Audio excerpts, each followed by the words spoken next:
परावर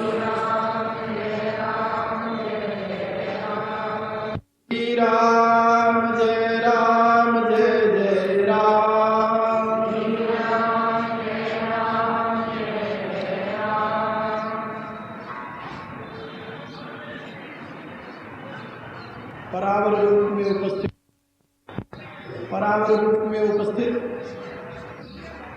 मेरी प्रियात्माओं, करुणा निधान भगवान श्री राम की करुणा आप सभी के लिए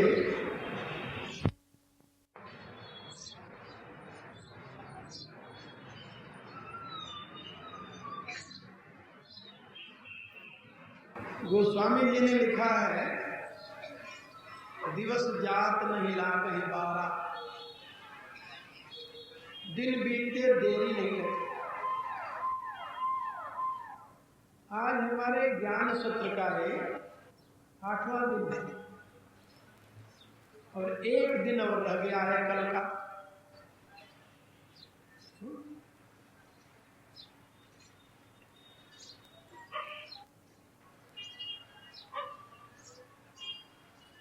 प्रातः काल की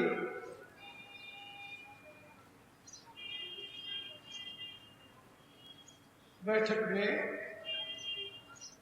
मैं आप लोगों को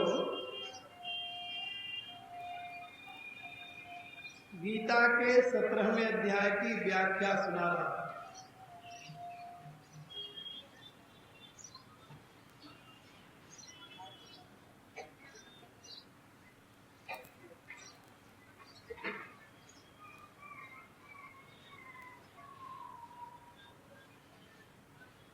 कल मैंने आप लोगों को एक बात समझाई थी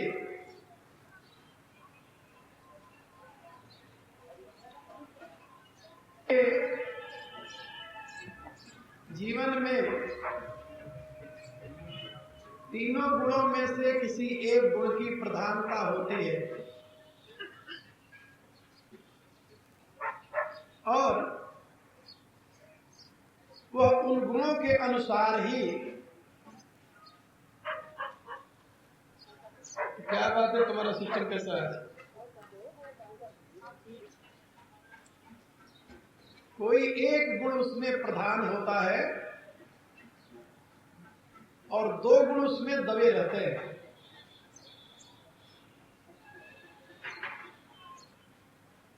सतोगुण प्रधान हुआ तो व्यक्ति की वृत्ति सात्विक होती है, रजोगुण प्रधान हुआ तो व्यक्ति की वृत्ति राजसिक होती है और तमोगुण प्रधान हुआ तो व्यक्ति की वृत्ति तामसिक होती है।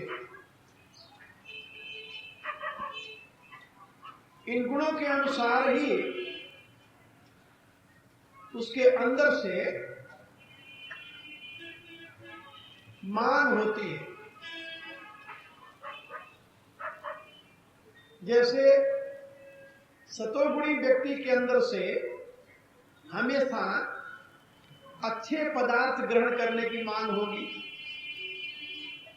रजोगुणी जो व्यक्ति है उसके अंदर से जो रजोगुणी पदार्थ है उसकी मांग होगी और तमोगुणी व्यक्ति के अंदर से तमोगुण की प्रधानता के नाते तमोगुणी पदार्थों की मांग होगी। अब जैसी मांग हो वैसे यदि आप देते रहो तो आप में उन गुणों की वृद्धि होती जाएगी।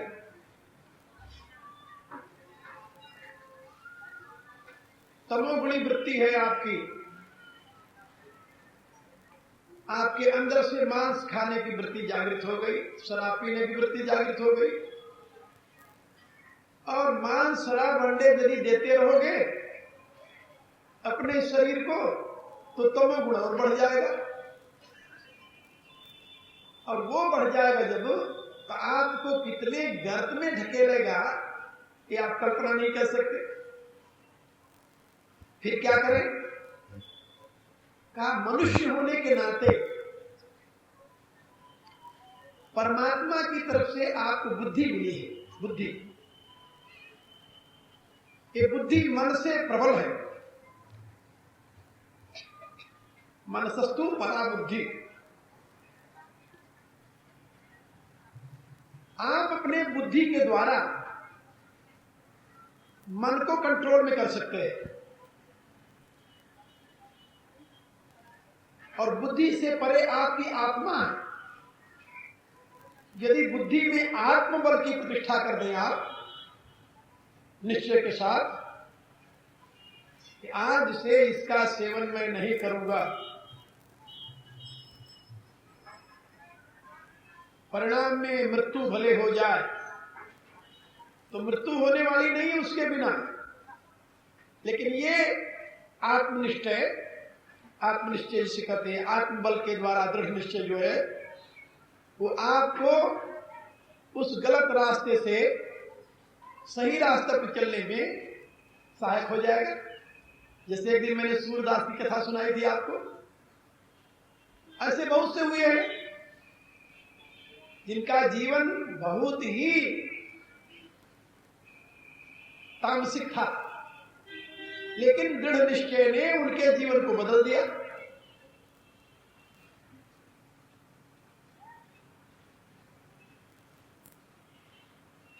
एक आसुरी वृत्ति का डाकू था, ये इतिहास की घटना बता रहा हूं, कहानी नहीं सुना रहा। आसुरी वृत्ति का डाकू था और वह जिस रास्ते पर डाका डालता था तो उसका शौक देखिए, जिसके सामान छीनता था उनकी अंगुलियां काट लेता था, अंगुलियां काट लेता था और अंगुलियों की माला बनाता था पुरो करके और उसको अपने गल में पहनता था। उस डाकू का नाम ही पड़ गया अंगुली माल, अंगुलियों की माला पहनने वाला डाकू, राक्षस समझ लो। एक दिन भगवान बुद्ध उस रास्ते से निकले, जब आगे जाने लगे तो अगल बगल के गांव वालों ने उनको रोक लिया कि महाराज इस रास्ते से आप न जाएं। कहा क्यों भाई? कहा यहां एक अंगुली माल नाम का डाकू रहता है। कहा तो मेरे पास क्या है जो छीनेगा? मेरा करवा है जिसमें भिक्षा पात्र जिसे भिक्षा लेता हूं मैं, और एक कंथा है जो मैंने पहन रखा है, और कुछ है नहीं मेरे पास। कहा महाराज बड़े दुष्ट वृत्ति का है, आपके पास कुछ हो या न हो, आपके पास हाथ तो है ना, हाथ में अंगुलियां तो है ना, तो आपकी अंगुलियों को काट लेगा वो और कुछ नहीं मिलेगा। तो भगवान बुद्ध मुस्कुराए, ठीक है कोई नहीं, देखता हूं कैसा है वो चल दिया अकेले। उस जंगल के घोर जंगल में जब उन्होंने प्रवेश किया जंगल के अंदर, तो अंगुली माल बैठा हुआ था अंगुलियों की माला पहनकर। उसको आहट मिली कोई आदमी आ रहा है, देखा तो एक सन्यासी हाथ में करवा पात्र जिसमें भिक्षा मांगते और एक कंथा पहने हुए, गरज करके उनके सामने आया और कहा मुंडी कहां जा रहा है? भगवान खड़े हो गए, मुस्कुराने लगे, क्या बात है वत्स? निर्भय होकर उन्होंने उसे वत्स कहा। वत्स, वत्स माने मेरे बच्चे। हाँ क्या बात है वत्स, तुम इतने अधीर क्यों हो रहे हो, क्या बात है? वो नजदीक आ गया, उसने कहा कि मेरा नाम सुनकर के सब डरते हैं, तो तुम्हें डर नहीं लगा? भगवान ने कहा अपने बच्चे से भी किसी को डर लगती है, डरने की क्या बात है? अपने बच्चे से भी कोई भयभीत होता है? बताओ तुम्हें कष्ट क्या है? उनके जब बिल्कुल निकट आ गया, उनके स्वरूप को देखा, उनके नेत्रों में जो आत्म तत्व का प्रकाश निकल रहा था उसको देखा, वहीं उनके चरणों में गिर गया। चरणों में गिर करके त्राहिमाम त्राहिमाम करने लगा प्रभु मेरा उद्धार कर, मैं पतित हूं। उन्होंने कहा कि नहीं, तुम पतित नहीं, आत्मा किसी की पतित नहीं होती, आत्मा तो पवित्र है।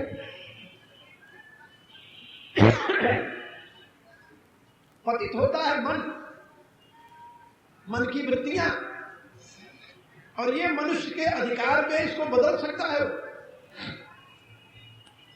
परिणाम क्या हुआ?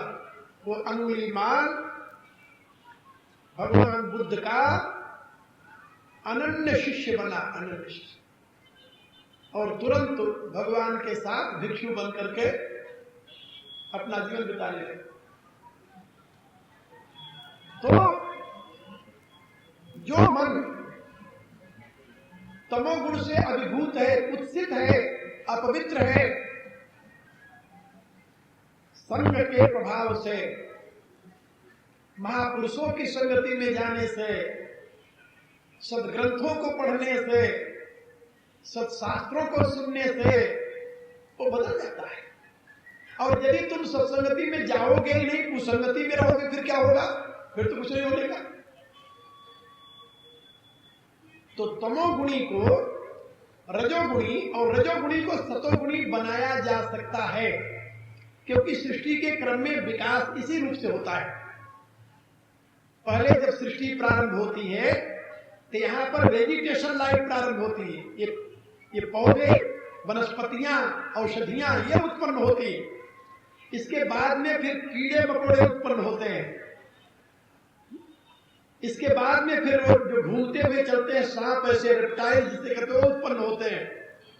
इसके बाद में फिर उनको पर लगता है तो पक्षी उत्पन्न होते हैं। उसके बाद में फिर पशु उत्पन्न होते हैं, चार पाए वाले।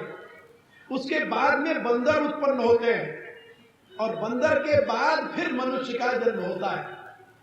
ये विकास का क्रम है, सृष्टि ऐसे बनती है। और ये वेद का सिद्धांत है, ये पश्चिम वालों का सिद्धांत नहीं है। पश्चिम वाले भूल कहां किए? बंदर के बाद मनुष्य की योनि है, ये बिल्कुल सत्य है। उन्होंने ये सोचा कि बंदर की पूंछ घिसी तब मनुष्य बन गया, ये उनकी मूर्खता है। बंदर के बाद मनुष्य योनि है। हमारे यहां जहां 84 लाख योनियों की व्याख्या है, वहां पर बताया गया है स्थावर विस्तेर लक्षण। ये वनस्पतियां जो है ये 20 लाख जातियों की हैं, 20 लाख योनियां हैं इनकी। स्थावर विस्तेर लक्षण, जलजम च 9 लक्षकम, और जलचर जीव प्राणी है ये 9 लाख योनियों में है। फिर जलचर पैदा होते हैं, और फिर कृमश्च रुद्र लक्षण च, फिर ये कीड़े मकोड़े जो है 11 लाख योनियां इनकी है। और 10 लक्षण च पक्षियां, फिर इनके बाद में पक्षी पैदा होते हैं, 10 लाख योनियां पक्षियों की हैं। 30 लक्षण पशु नांच, और 30 लाख योनियां पशुओं की हैं। चतुर्लक्षण च बानरा, और 4 लाख योनियां बंदरों की हैं। कितने हुए? 84 लाख।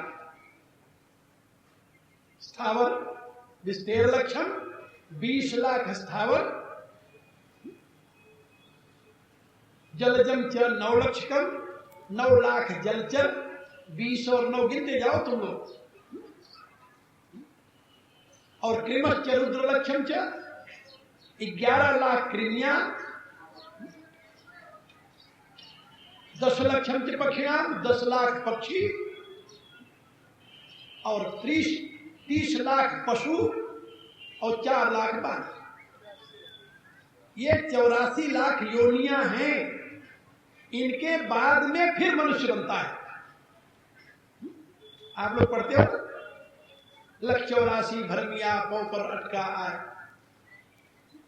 84 लाख योनियों के बाद मनुष्य शरीर मिलता है। तो ये जड़ता से ही तो ऊपर आए हैं ना, तमोगुण से ही तो आगे रजोगुण में और तमोगुण सतोगुण में आए ना। तो ये विकास का क्रम है। और मनुष्य से देवता बनेगा, देवता से फिर भगवान बन जाएगा, भगवान से ही चला है और भगवान में पहुंच जाएगा। जहां से चला था जब वहां पहुंच जाएगा तो बात सिद्ध हो जाएगी। नानक लीन भयो गोविंद सन, जो पानी बिच पानी। क्या समझे? जैसे समुद्र से बादलों के रूप में जल ऊपर आया और ऊपर आकर के बरस करके दुनिया में फैल गया। लेकिन वो जल जब तक समुद्र में नहीं पहुंचेगा तब तक उसकी गति बंद नहीं होती। अंततो गत्वा उसमें शांति तब आएगी जब समुद्र में पहुंच जाएगा। वेद का ये निर्देश है, यथा नद्यः सन्ध्यमाना समुद्रे अस्तम गच्छन्ति नाम रूपे विहाय तथा विद्वान नाम रूपाद् विमुक्तात् परात् परम पुरुष निपैति दिव्यम। जैसे नदियां समुद्र में लीन होकर के समुद्र स्वरूप हो जाती हैं, शांत हो जाती हैं, ऐसे ये जीव परमात्मा में लीन होकर के फिर परम शांति का भाजन बन जाता है। जीव के जीवन का लक्ष्य परमात्मा है, पहुंचना वही है, वहीं से चला है, वहीं पहुंचना है। इसीलिए तो हमारे यहां सिद्धांत रूप से वेद की सीख है, पूर्णमदः पूर्णमिदं पूर्णात् पूर्णमुदच्यते पूर्णस्य पूर्णमादाय पूर्णमेवावशिष्यते। आप लोग जानते हो ये अनंत परमात्मा का एक नाम बेअंत है। बेअंत माना जिसकी कोई अंत नहीं, उसको अनंत कहते हैं। अनंत का जो अभिव्यक्त रूप है, मैनिफेस्टेड फॉर्म है, वो क्या है?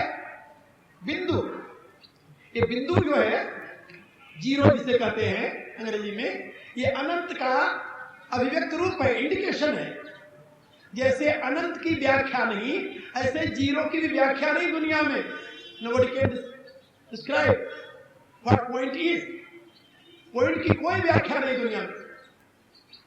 उसकी लंबाई कितनी है, चौड़ाई कितनी है, मोटाई कितनी है, वेट कितनी है, कोई जानता है? कुछ नहीं। Nobody can explain it। तो क्योंकि वो अनंत का चिन्ह है, अनंत का लक्षण है, अनंत का लिंग है वो, इसलिए वो अनंत है। और जब उस अनंत में गति होती है बिंदु में, तो क्या बनती है? रेखा, लाइन बन गई। अच्छा, आप बताइए उस लाइन का कहीं अंत है? कोई अंत नहीं, कहीं अंत नहीं है उस लाइन का, लेकिन अंत है। कहां अंत है? जहां से चली है रेखा, यदि घूम करके वहीं आ जाए तो उसका अंत हो जाएगा। और जब घूम करके वहीं आएगी तो क्या बन जाएगा? गोला। और गोले को क्या कहते हैं? वही जीरो।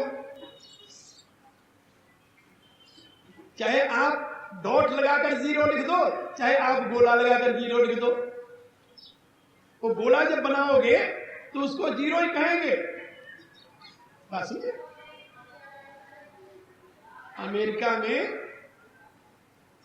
जहां ये लिखना होता है, कहना होता है कि 105, तो लोग 105 नहीं कहते, क्या कहते हैं जानते हो?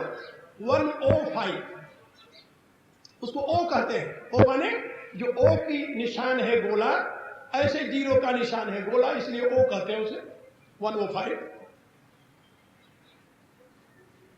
मेरे कहने के प्राय कि जैसे वह बिंदु में गति हुई और वह गति जहां से प्रारंभ है वहीं पहुंच करके पूर्ण हो जाएगी, फिर पूर्ण हो जाएगी, फिर अनंत हो जाएगी, ऐसे ये जीव जहां से चला है जब वहीं पहुंच जाएगा तो पुनः अनंत हो जाएगा, क्योंकि अनंत से अभिव्यक्त हुआ है और अनंत में लीन होकर पुनः अनंत होना इसके जीवन का लक्ष्य है। यही सृष्टि का रहस्य। कहने का अभिप्राय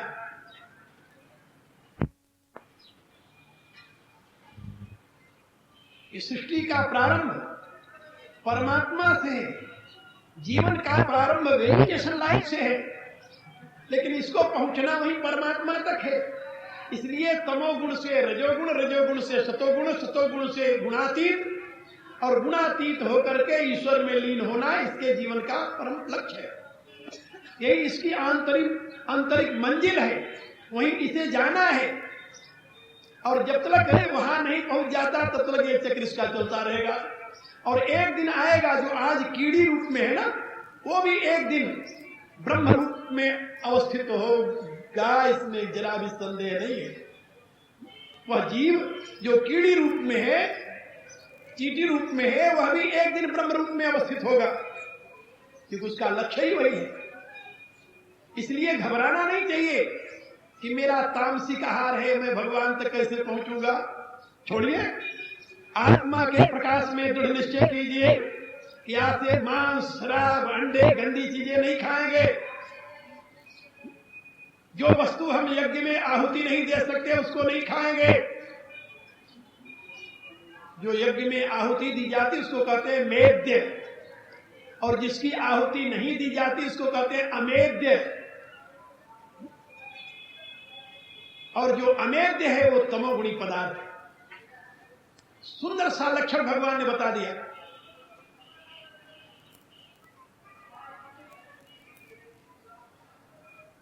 अब यहां पर भगवान ने आहार के विषय में बताया। उच्छिष्टम अपिच अमेद्यम आहार तामस प्रिय यातयामम गतरसम। एक पहर बाद यदि खाए तो ठंडा हो गया, जितना ठंडा होता जाएगा उतने उसमें बैक्टीरिया जन्म लेता चला जाएगा, और बैक्टीरिया की वृद्धि जो है वह आपके लिए रोग में हेतु बन जाएगी। ये तो आप लोग सुने होंगे। इसलिए आहार करते समय बहुत सावधान रहो। तो यातयामम गतरसम, जो बहुत देर का पका हुआ है, जिसमें रस नहीं है, जिससे दुर्गंधी आ रही है, और जो बासी है, एक दिन पहले का पका हुआ है, और जो किसी का जूठा है या अपने ही रखा हुआ जूठा है, उच्छिष्टम, और जिस पदार्थ को तुम अग्नि में हवन नहीं कर सकते, ये सारे पदार्थ जो हैं ये तमोगुणी हैं। इनको कभी भी अपने इस उदर रूपी कुंड में आहुति मत दो, क्योंकि तुम्हारा उदर कुंड है। वैश्वानर अग्नि तुम्हारे उदर में है, और भूख उसकी लपटे हैं, और भूख रूपी लपटों में वैश्वानर अग्नि के जो तुम आहार लेते हो आहुति है, और इस आहुति से आत्मदेव, जो इस शरीर में आत्मा है, उस आत्मदेव की तृप्ति होती है। और तुम्हारे शरीर में 33 कोटि देवता रहते हैं, क्योंकि मनुष्य का शरीर देवानाम पुर है। 33 कोटि देवता मनुष्य के शरीर में रहते। बोले हाँ, ये कौन है 33 कोटि देवता, जानते हो? 33 कोटि माने 33 प्रकार के।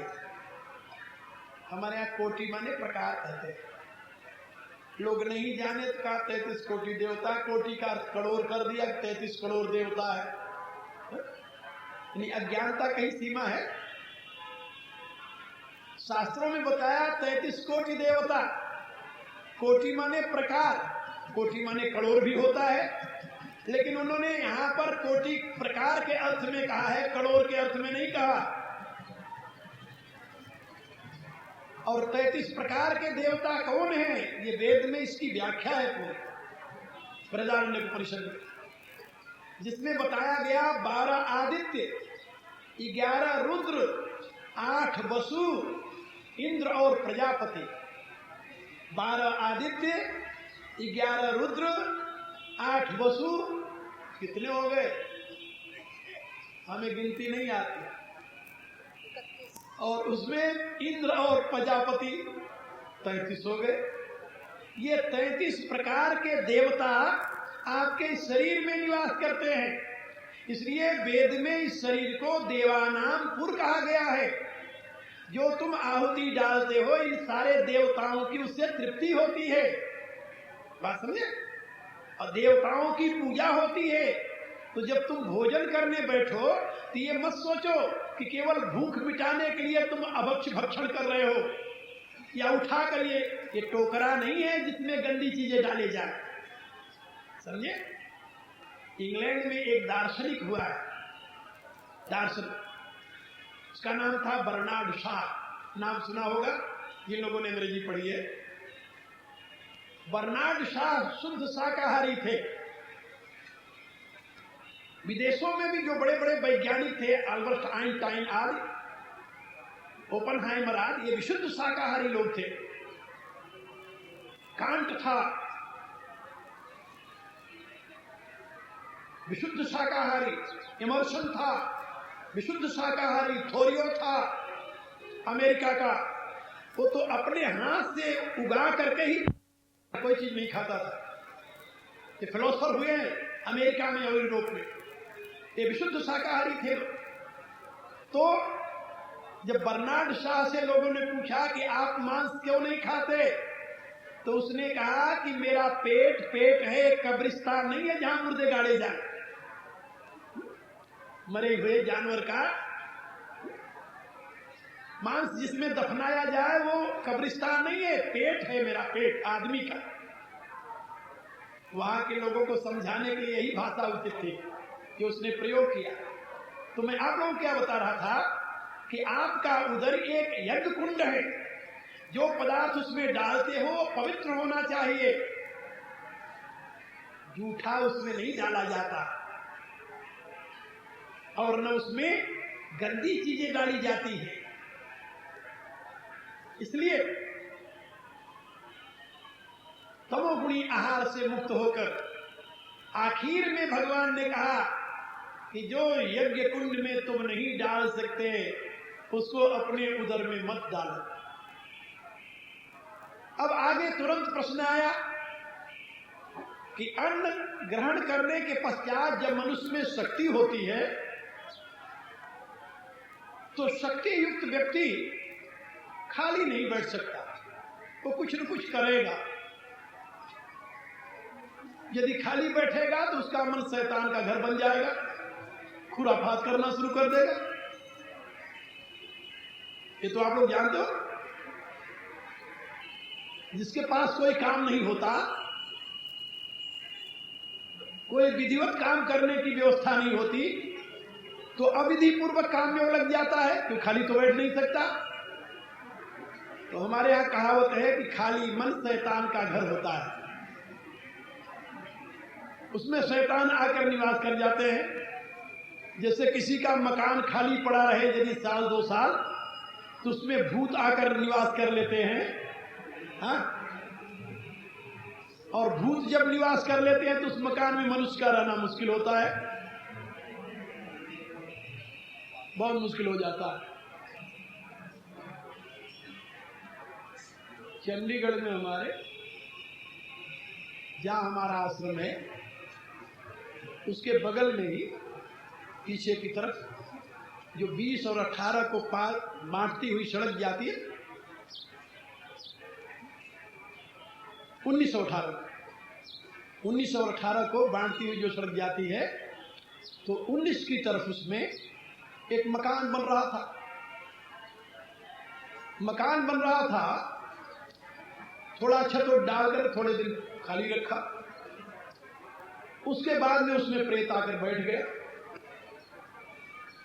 अब प्रेत बैठ गया तो वो मकान कई वर्ष तो मुझे देखते हो गए कि वैसे को वैसे पड़ा हुआ है, उसमें कोई काम नहीं करने जाता। मुसीबत आई हुई। उसी रास्ते पर आगे जाकर 8 सेक्टर में बाएं तरफ में एक कोठी थी जिसको भूतही कोठी कहते थे। जो जगह कई लाख की रही होगी, लेकिन वो बरसों तक वैसे पड़ी रही, कोई उसको न खरीदा और न तो उसमें प्रवेश करने की हिम्मत की।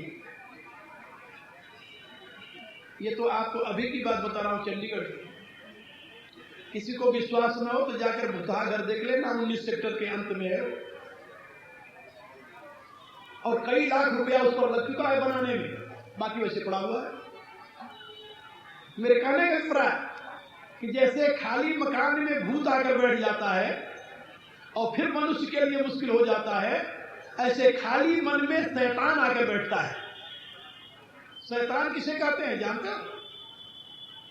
शैतान तो कुरान में शैतान अलग है, परमात्मा से अतिरिक्त। और बाइबल में सरपेंट है अलग परमात्मा से अतिरिक्त, वो मनुष्य को बहकाता रहता है। लेकिन हमारे यहाँ वैदिक साहित्य में तो शैतान के लिए स्थान ही नहीं, यहाँ तो सारी शक्ति एक परमात्मा की और कुछ है नहीं, तो ये शैतान कहाँ से आ जाता है? वही जो मैं बता रहा था कि जो तमोगुणी प्राणी है, जब तमोगुण से अभिभूत हो जाता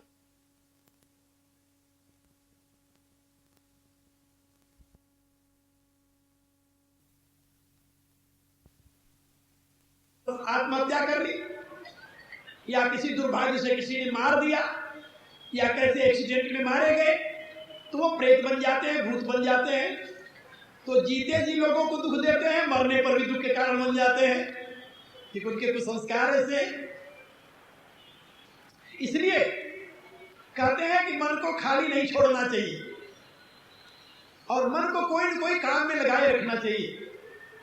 अब काम में लगाने के लिए कौन सा काम करना चाहिए मनुष्य को? तो गीता कहती है कि यज्ञ करना चाहिए। यज्ञ करना चाहिए माने क्या होता है कि सवेरे उठ करके हम सामग्री इकट्ठा करके अग्नि जलाकर स्वाहा करें?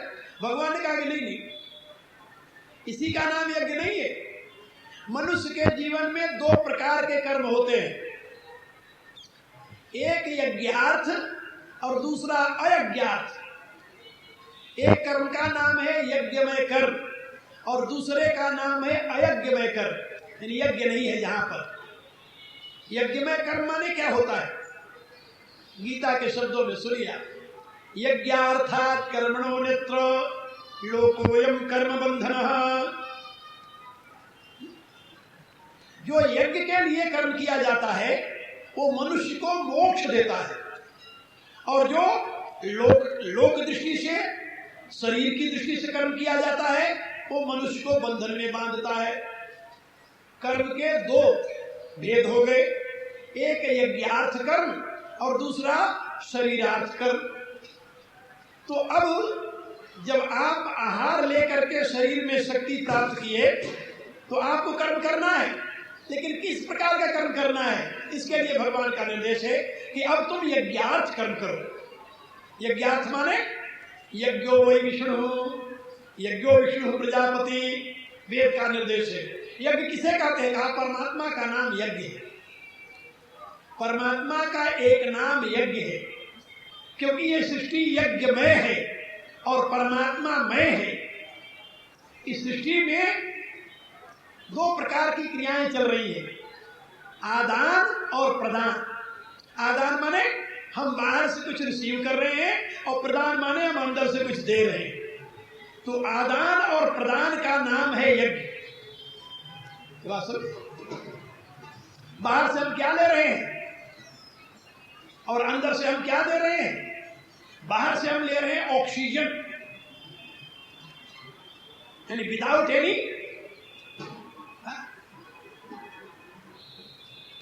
बिना किसी अवरोध के। यदि हम बाहर से ऑक्सीजन न लेते रहें, एक सेकेंड यदि बंद हो जाए ऑक्सीजन लेना तो क्या हो जाएगा? राम नाम सर क्या भी तो बोल रहे थे, पता नहीं क्या हो गया। हो क्या गया? बाहर से ऑक्सीजन अंदर नहीं आई। तभी तो कबीरदास ने कहा, नौ द्वारे का पिंजरा तामे पक्षी पौन, रहे आचरज हो रहे गए आचरज को। कहा आदमी मर गया, कहा मरने का क्या थे? कहा उसके प्राण निकल गए। कहा प्राण तो सबके रोज निकल रहे हैं। कहा निकल तो गए लेकिन लौट करके आए नहीं। यही हुआ ना, प्राण तो आपके भी निकल रहे हैं लेकिन जाते हैं और बाहर से आ जाते हैं। तो जाने आने का रास्ता तो खुला हुआ है 24 घंटे। जब आप डीप स्लीप में जाते हो तब भी जाने आने का रास्ता बंद नहीं होता।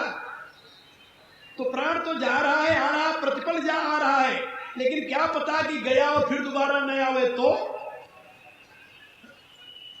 फिर क्या करोगे? कोई कुछ कर सकता है? कुछ नहीं कर सकता। और इस क्रिया का नाम है यज्ञ, आदान और प्रदान। और ये यज्ञ किसके द्वारा चल रहा है? परमात्मा के प्रकाश। परमात्मा की ज्योति जब आपके ब्रह्म चक्र में प्रकाशित होती है तब ये क्रिया प्रारंभ हो जाती है, श्वास का आना और जाना। ये मां के गर्भ से ही प्रारंभ हो जाती है, याद रखना। ये क्रिया मां के गर्भ से ही प्रारंभ हो जाती है। और ये श्वास का आना जाना, इसके साथ ही thought, breath and thought both are twins. ये आपका श्वास का आना जाना और आप में चेतना का जागृति होना, ये दोनों जुड़वे हैं, जुड़वे एक साथ पैदा होते हैं। Simultaneously they appear into your own body in that form, जब आप गर्भावस्था में होते हैं तब।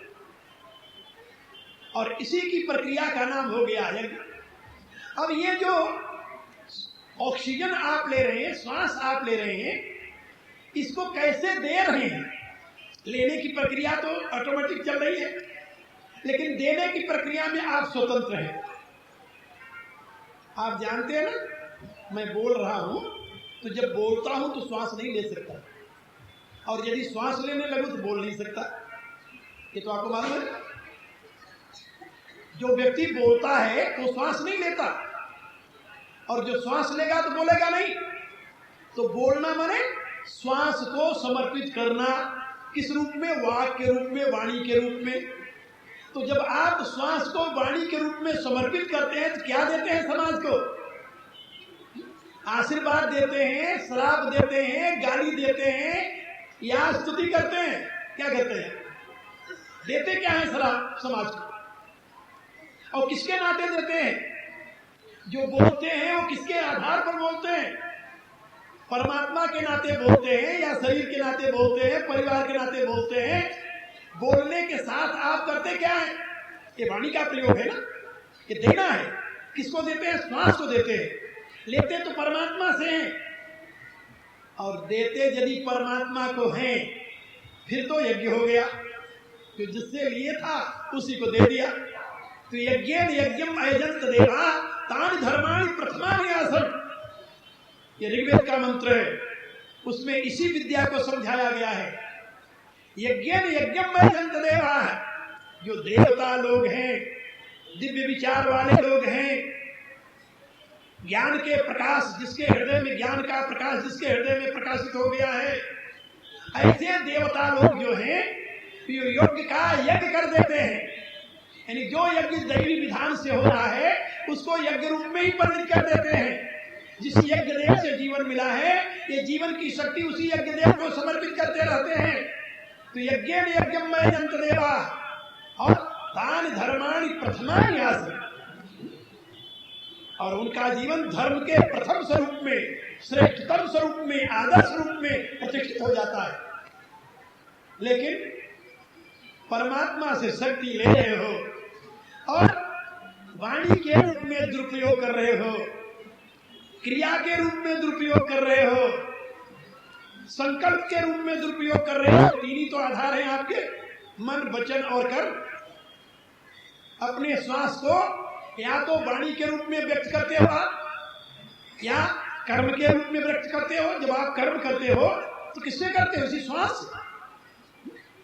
जब आप दौड़ते हो, चलते हो, किसके द्वारा चलते? इसी श्वास के द्वारा। श्वास में कमजोरी आ जाए, जानते हो, श्वास पूरा नहीं मिला, ऑक्सीजन पूरा नहीं मिला, हार्ट सिकुड़ने लगा, अब कमजोर हो गया, अब हार्ट की पूरी पंपिंग नहीं, आप एक कदम मुश्किल से उठा नहीं सकते। इसलिए डॉक्टर लोग बताते हैं कि सवेरे उठकर चला करो, तुम वॉकिंग किया करो। ये क्या है? कहा एक्सरसाइज है। इससे क्या होगा? इससे तुम्हें ऑक्सीजन मिलेगी। तो श्वास का ही प्रयोग होता है कर्म के रूप में, श्वास का ही प्रयोग होता है वाणी के रूप में, और श्वास का ही प्रयोग होता है संकल्प के रूप में। मैंने बताया कि प्राण जब यहां जागृत होता है तभी विचार उत्पन्न होता है। अब ये प्रश्न किया गया कि हैं तो जुड़वे दोनों साथ साथ पैदा हुए, लेकिन फिर भी पहले कौन पैदा हुआ? बड़ा भाई कौन है? ये तो आप लोग जानते हो ना, जो जुड़वे बच्चे पैदा होते हैं उनमें भी कोई बड़ा होता है, कोई छोटा होता है। एक सेकेंड पहले पैदा हुआ, बड़ा तो हुआ। सेकेंड का यानी हजारवां नहीं, करोड़वां हिस्सा पहले पैदा हुआ, फर्स्ट मैनिफेस्टेशन, वो बड़ा भाई हो जाएगा, और बाद वाला छोटा भाई होगा। ये तो आप जानते हो। तो जब चेतन का प्रकाश हुआ यहां तो सबसे पहले कौन जन्मा? प्राण या मन? तो वेद में बताया गया प्राण, मन बाद में पैदा हुआ। प्राण बड़ा भाई है, मन छोटा भाई है। इसीलिए इसका हमें कैसे बोध हो? आप रोज जानते हो, पहचानते हो, आपके जीवन में रोज आता है। जब आप घोर निद्रा में चले जाते हो तो मन रहता है? क्या रहा है? नहीं रहता ना। सोचते हो कुछ? नहीं सोचते ना। लेकिन श्वास आता जाता है कि नहीं? प्राण रहता है कि नहीं? क्या रहता है? क्या उस समय ये बड़ा भाई, छोटा भाई जो है मन, ये अपने बड़े भाई की गोद में सो जाता है, प्राण की गोद में सो जाता है। और बड़े भाई का कर्तव्य है छोटे भाई की रक्षा करना। मन की रक्षा करता है, आपकी चेतना की रक्षा करता है, आपकी जीवनी शक्ति की रक्षा करता है। इसीलिए वेद में प्राणो उपासना की प्रतिष्ठा है, छांदोग्य उपनिषद में। और वेद में भी तो मैं आप लोगों के निवेदन कर रहा था कि जब आप प्राण को, जिस परमात्मा से प्राण मिला है, यदि उस परमात्मा के साथ उसे जोड़ देते हैं, उसी के निमित्त इसको समर्पित करते हैं, शब्द वो बोलते हैं जो परमात्मा से संबंधित है या परमात्मा के कार्य से संबंधित है, क्रिया वह करते हैं जो परमात्मा से संबंधित है या परमात्मा के कार्य से संबंधित है, और मन में संकल्प वह करते हैं जो परमात्मा से संबंधित है या परमात्मा के कार्य से संबंधित है। का परमात्मा से संबंधित तो समझ में आ गई। ये परमात्मा के कार्य से संबंधित का क्या अर्थ होता है? गीता पढ़ते हैं ना, तो गीता को मैं सुना रहा हूं इतने दिनों से आप लोगों को। अब गीता का चौथा अध्याय पढ़िए, तो चौथे अध्याय में भगवान ने अपना कार्य बताया। अर्जुन पूछता है कि भगवान आप निराकार से निराकार क्यों होते हो? तो भगवान ने कहा भाई मेरे 3 कार्य हैं, इन 3 कार्यों के लिए मैं निराकार से निराकार होता हूं। मेरे यही 3 कार्य हैं, चौथा और कोई मेरा कार्य नहीं है। और जो मेरे इन 3 कार्यों को करता है वो मेरा कर्म कर रहा है, मेरे लिए कर्म कर रहा है। और जो इन 3 कार्यों को न करके कोई अन्य कर्म कर रहा है, कहा वो मेरे लिए कर्म नहीं कर रहा, वो अपने लिए कर रहा है। कहा 3 कार्य आपके क्या है जो मनुष्य को करना चाहिए? तो भगवान ने बताया, परित्राणाय साधूनाम विनाशाय च दुष्कृताम धर्म संस्थापनार्थाय संभवामि जुगे जुगे। कहा मैं प्रत्येक युग में जो प्रकट होता हूं 3 कार्यों के लिए। परित्राणाय साधूनाम, आपकी वाणी से, आपके कर्मों से, आपके संकल्प से समाज में सज्जनता की वृद्धि हो रही है या नहीं? आप अपने आचरण से कहीं पाप की वृद्धि तो नहीं कर रहे हैं? अपने आचरण से कहीं आप दुर्जनता की वृद्धि नहीं कर रहे हैं? कहीं आप आसुरी शक्तियों को तो सपोर्ट नहीं कर रहे हैं? भीष्म पितामह बड़े धर्मात्मा थे,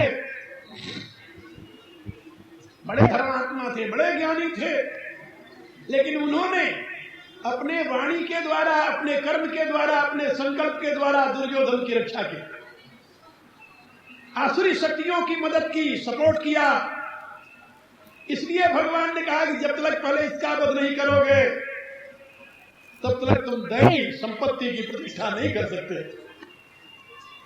बाली बड़ा धर्मात्मा था, बहुत धर्मात्मा था और महाबलवान था।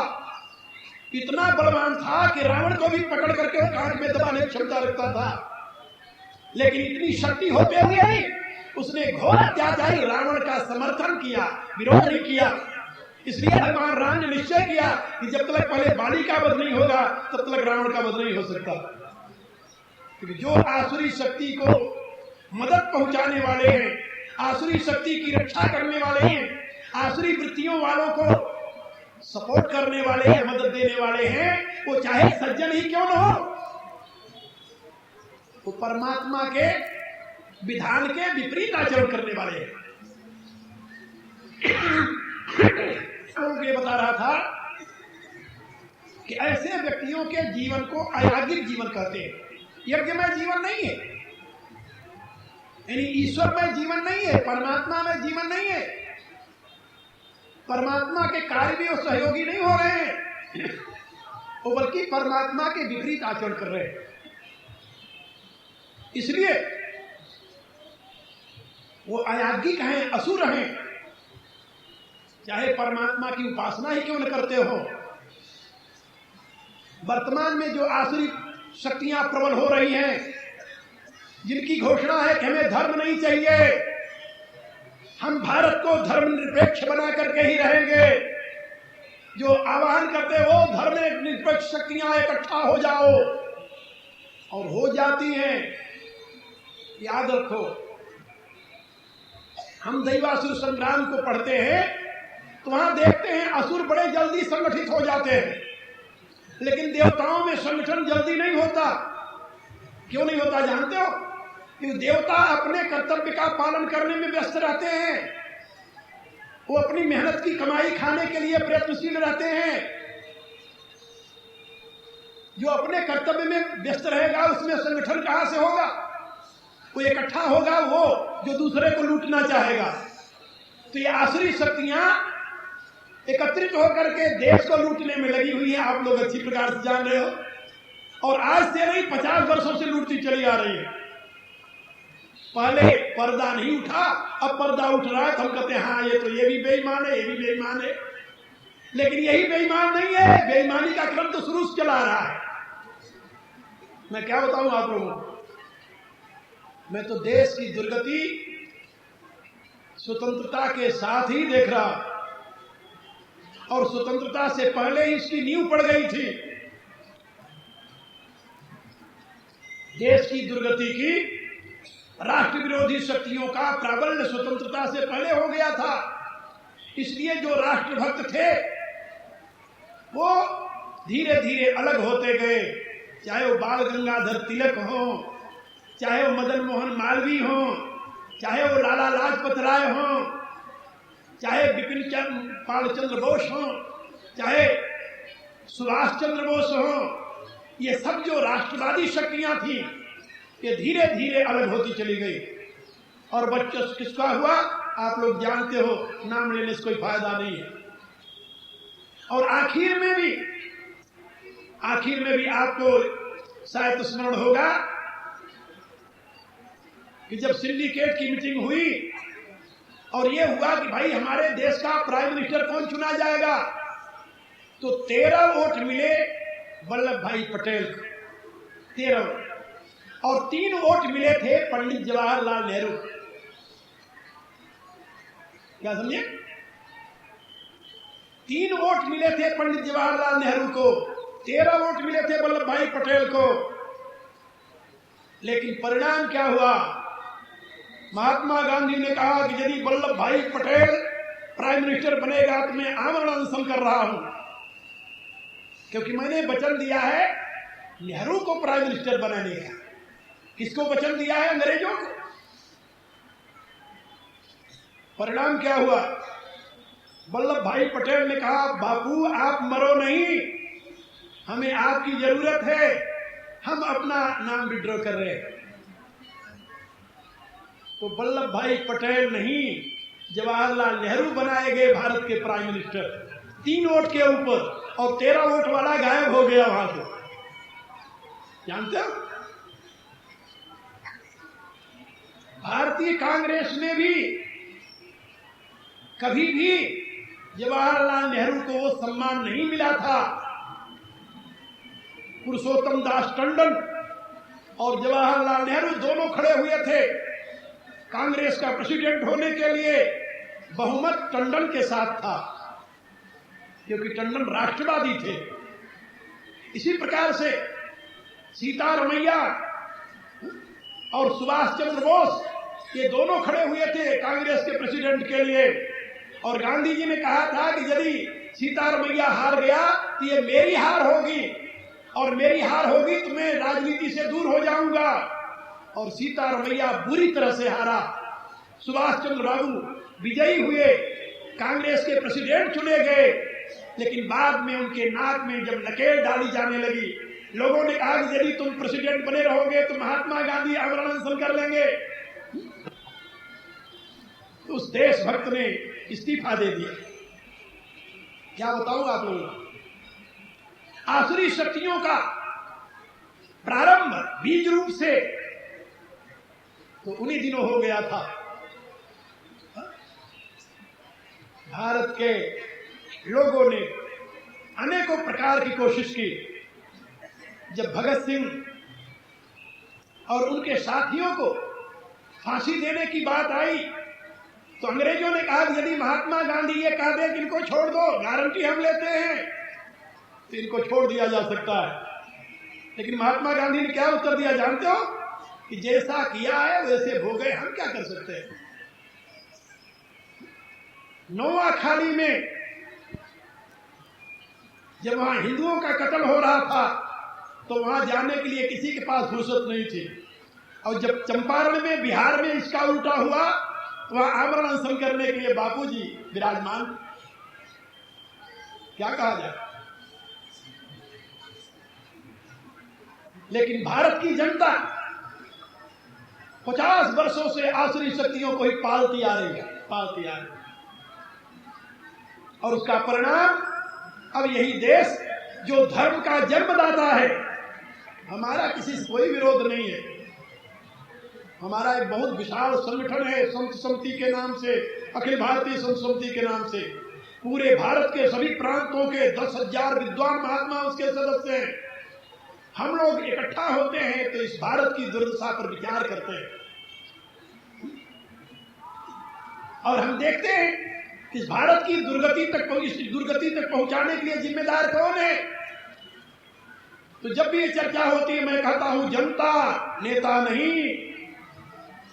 जैसे तामसिक व्यक्ति के हृदय में मांस खाने की चाह होती है कि उसका अंदर मांस को पुकारता है, वह अपने आप को अनुशासित नहीं कर पाता और मांस खाता है, शराब पीता है। ऐसे जब अज्ञानपूर्ण जनता होगी, आचार भ्रष्ट जनता होगी, लक्ष्य भ्रष्ट जनता होगी, तो अपने द्वारा कैसा नेता चुनेगी ये आप लोग जानते हो। क्योंकि जब राजतंत्र होता है तो उस अवस्था में यथा राजा तथा प्रजा, ये नियम होता है। और जब प्रजातंत्र आता है तो यथा प्रजा तथा राजा, इसका बिल्कुल उल्टा हो जाता है, क्योंकि प्रजा अपने राजा का चयन करती है। तो जिस देश में आज भी 65% लोग, 65% लोग अनपढ़ हो और जो पढ़े लिखे हैं उनको अपने अतीत की कुछ पता नहीं, कोई जानकारी नहीं है, न वेद की, न शास्त्र की, न ग्रंथ की, क्योंकि वो संस्कृत जाने ही नहीं। अंग्रेजी पढ़ेंगे, शेक्सपियर को पढ़ेंगे, वो व्यास को नहीं पढ़ेंगे, वाल्मीकि को नहीं पढ़ेंगे। वो व्यास और वाल्मीकि को कुछ नहीं जानते। एक डिप्टी साहब पहुंच गए एक स्कूल में बच्चों की परीक्षा लेने के लिए। बच्चों को बुलाया, कहा बच्चों तुम लोग रामायण को जानते हो? कहा सुना है। राम को जानते हो? बोले हाँ। लोग नाम लेते हैं। कहा तुम बता सकते हो कि शंकर जी का धनुष किसने तोड़ा? एक बच्चा दूसरे को देखने लगा, कहता डिप्टी साहब मैंने तो नहीं तोड़ा। डिप्टी साहब पूछने लगे कि आखिर शंकर जी का धनुष किसने तोड़ा था?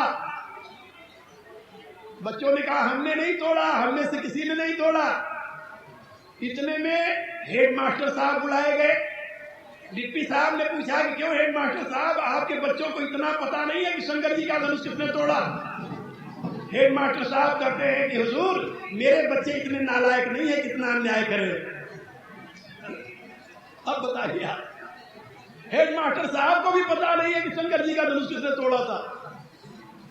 ये हमारे संस्कारों की स्थिति है वर्तमान में, जहां के बच्चों में पहली क्लास से लेकर के पीएचडी तक कोई संस्कार देने की व्यवस्था नहीं है। क्यों नहीं है? कि सारे संस्कार हमारे भारतीय हिंदू संस्कार है।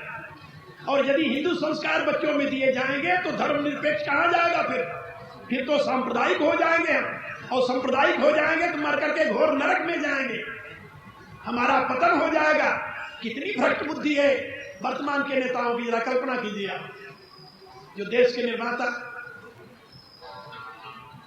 जिन मांसाहार की, शराब की, जुए की निंदा की जाती है, उसी के लिए जनता को प्रोत्साहित करती है।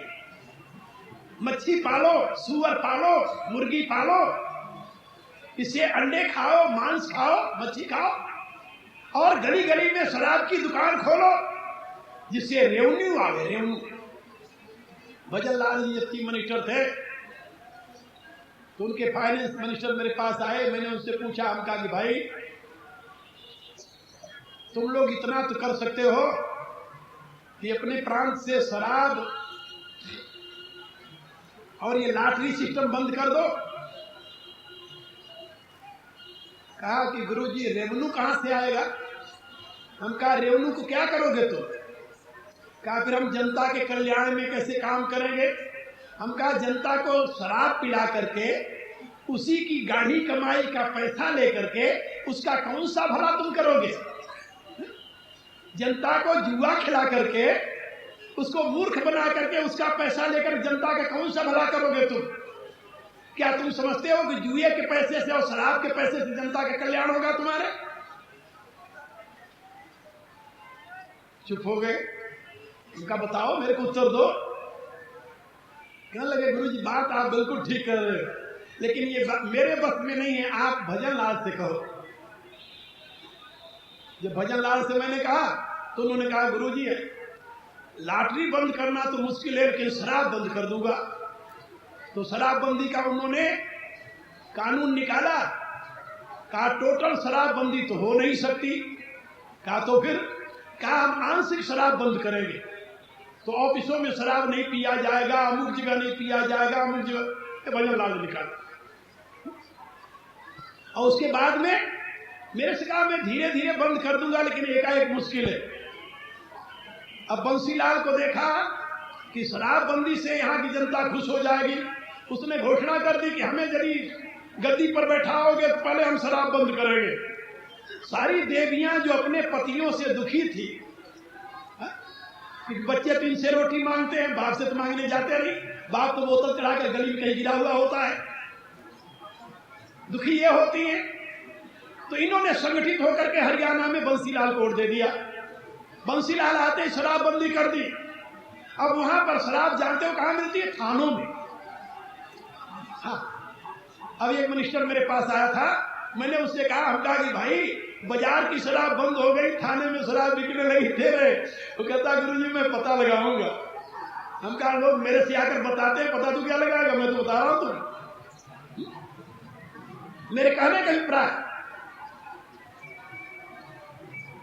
जिनसे आप ये आशा करते हो कि आपके देश का ये भला करेंगे, ये आपके देश का भला करने वाले नहीं है। आपको स्वयं में समझना पड़ेगा, स्वयं को यज्ञ में जीवन बनाना पड़ेगा। और भारतीय दर्शन ही नहीं, मानव जीवन के लिए यदि कोई तत्व उपयोगी है तो है यज्ञ। यदि मेरे से कोई पूछे कि दुनिया भर के धर्मों में श्रेष्ठतम एक शब्द में आप व्याख्या कर दो, तो मैं कहूंगा यज्ञ। यज्ञ में जीवन। यज्ञ में जीवन माने ये नहीं होता कि उठा करके आहुति डालो अग्नि में, वो भी यज्ञ है, उसको द्रव्य यज्ञ कहा गया है। गीता के 4थे अध्याय में भगवान ने 12 प्रकार के यज्ञ बताए हैं। जो तुम श्वास लेते हो ना, ये भी यज्ञ है। अपाने जुहोति प्राणम प्राणे पानम तथा परे प्राणापान गति रुद्ध्वा प्राणायाम प्राण। भगवान ने कहा कि जो प्राण वायु को अपान में होम करता है, श्वास कैसे लो? जब तुम पूरा ऑक्सीजन लंबे रूप में खींच करके अपने नाभि के नीचे तक ले जाओ, ऑक्सीजन पूरा श्वास के द्वारा खींचो और नाभि के नीचे तक ले जाओ। अपान का स्थान कहाँ है? नाभि के नीचे। ये प्राण जो आपके अंदर जाता है 5 भागों में विभाजित होता है। तो नासिका से हृदय तक प्राण, हृदय से नाभि तक समान, नाभि से पांव के अंगूठे तक अपान, सारे शरीर में जो फैलता है उसको कहते हैं व्यान, और कंठ से जो मस्तक तक जाता है उसको कहते हैं उदान। ये 5 प्राण हैं। प्राण के 5 भेद हैं। तो भगवान ने कहा कि तुम्हारी श्वास इतनी लंबी होनी चाहिए कि तुम श्वास लो वो नाभि के नीचे तक जाए। शरीर में ब्लड प्रेशर क्यों होता है? इसलिए होता है कि आपके खून को पूरा ऑक्सीजन नहीं मिला, और ऑक्सीजन न मिलने के नाते खून में व्हाइट कार्पसेल्स वृद्धि को प्राप्त हो गए और रेड कार्पसेल्स की कमी हो गई, जिसके द्वारा खून पतला और लाल होता है, वो कम हो गए। अब खून आपका हो गया गाढ़ा। जब खून गाढ़ा हो गया तो उस गाढ़े खून को पंप करने में आपको हार्ट को जोर लगाना पड़ा। अब जितना अधिक जोर लगाएगा उतनी हार्ट कमजोर होता चला जाएगा। गाढ़े खून को पंप करने में जोर तो लगेगा, और जोर लगा करके पंप कर रहा है, इसको कहते हैं ब्लड प्रेशर। प्रेशर डाल रहा है ना, जोर लगा रहा है। ये बात समझे?